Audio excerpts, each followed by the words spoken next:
Здравейте! В това видео продължавам с представянето на функциите на програмата NutriGuide.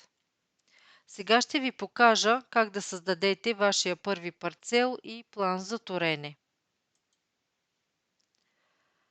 В полето най-горе въведете името на вашето стопанство. Аз ще напиша Lat Nitrogen. След това дайте име на парцела и добавете площта в хектари. Тук посочете населеното място, като започнете да го пишете. И поставете пощенския код в полето по-долу. Другия начин е да локализирате парцела с помощта на курсора директно на картата и посочените данни за местоположението ще бъдат извлечени автоматично. Следващата стъпка е да се посочат показателите на почвата. В програмата е зададена средна стойност като ниво на запасеност на почвата с фосфор и с калий. Ако предварително има направен почвен анализ, може да се въведат стойностите от анализа. В зависимост от резултатите има възможност да се избере различно ниво на запасеност на почвата, съответно високо, много високо, ниско или много ниско. Ако изберем високо ниво на запасеност на почвата с фосфор, коефициентът съответно ще се промени на 0,5 и програмата ще препоръча с 50% по-ниска торова норма. Ако изберем ниско ниво на запасеност на почвата с фосфор, коефициентът се променя на 1,25 и NutriGuide ще препоръча по-висока торова норма. По същия начин можем да променим нивото на запасеност на почвата с калий. Всеки един от тези коефициенти може да се модифицира от вас в зависимост от резултатите на почвения анализ.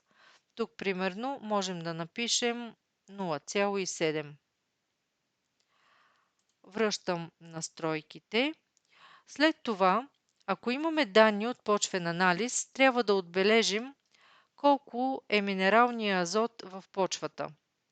Тук по подразбиране стойността е 50 кг азот на хектар, но ако почвеният анализ показва друга стойност, съответно може да я променим. Последната стъпка е да посочим какъв е потенциала за минерализация на азота в почвата.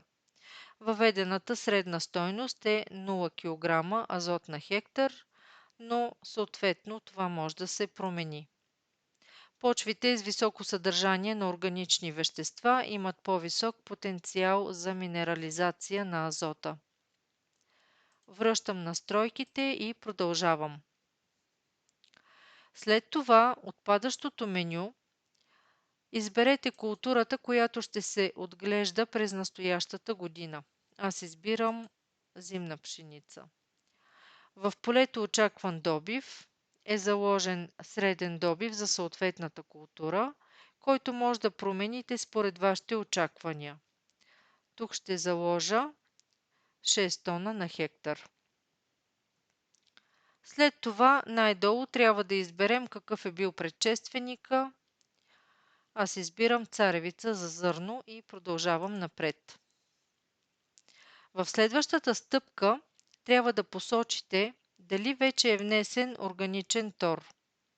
По подразбиране е отбелязано не, но в случай, че е внесен органичен тор, отбележете да и от падащото меню посочете вида тор и добавете внесеното количество. След това трябва да отговорим на въпроса дали вече сте внесли минерални торове. В случай, че сте внесли, отбележете да и съответно посочете количеството на внесените елементи в килограма на хектар. Това ще бъде взето в предвид при изчисляване на препоръката. Връщам настройките и преминавам към последната стъпка. Дали искаме да зададем лимит за торене с азот за тази култура. Ако отбележим да, тук можем да променим посочената стойност. Въведения по подразбиране лимит е 170 кг азот на хектар в съответствие с нитратната директива, но можем да заложим друга стойност. Тук връщам настройките и преминавам към изчисляване на препоръката, като преди това трябва да напишете вашите имена и да приемете общите условия. Това е препоръката на NutriGuide за зимна пшеница. За да получим добив от 6 тона на хектар са необходими 152 кг азот на хектар, 48 кг фосфор на хектар, 33 кг калий и 76 кг сяра. Това е общата нужда на културата от всеки от елементите азот, фосфор, калий и сяра, което е необходимо да се внесе на този парцел.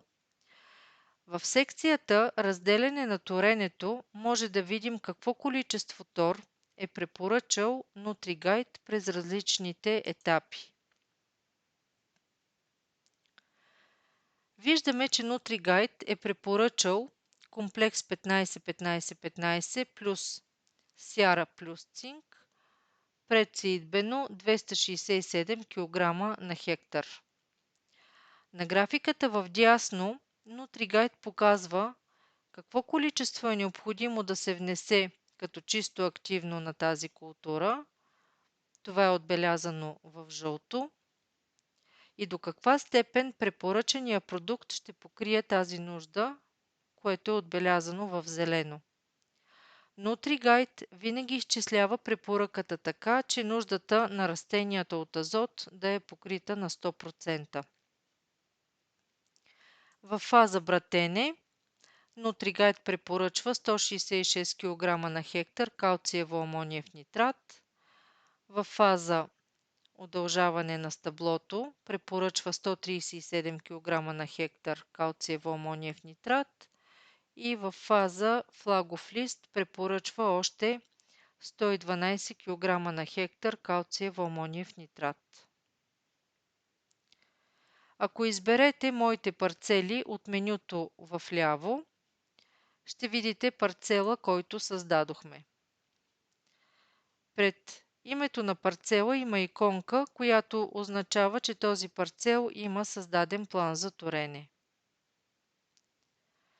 В следващото видео ще ви покажа как да импортирате парцели от Shapefile, предоставен от земеделската служба.